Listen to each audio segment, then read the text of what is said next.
بالحجج والدعاوي واسلوبك التربوي الا ولا تحاول تبرر موقفك بالشكاوي لقد ثبات زاوي الا بشويك لولا ما كان كيف ما كنت ناوي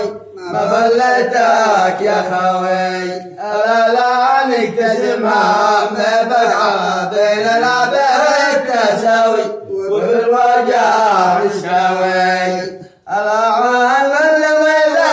الخيانه في غدانا سواوي بلا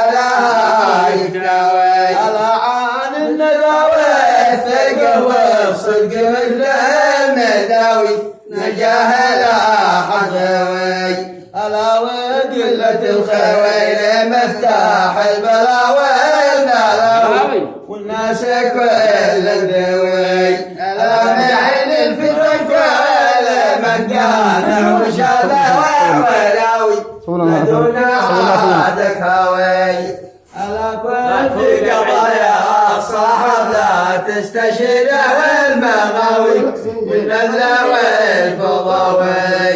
الا عن بعض الاصحاب مثل الاخ يسوى المساوي يسمد متاح الحوي الا وبعض الاصحاب تركيبه صحبهم يساوي وكيدهم يستوي صولك يا ناصر المخوة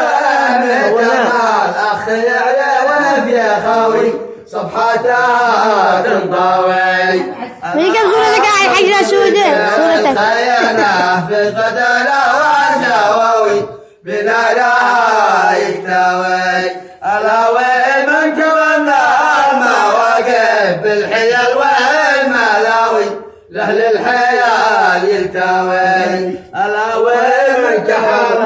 الدراهم والدلس والنشاوي يجوا على مدوي الا وين من رقم بالبلايا تحسب الاماوي يموت حي ساوي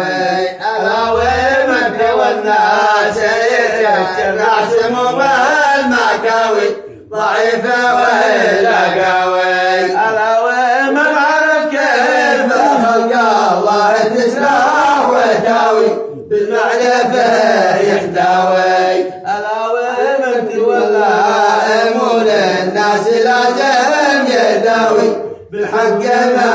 يداوي الا هذه شريعه محمد والكتاب السماوي وش رايكم بش لكم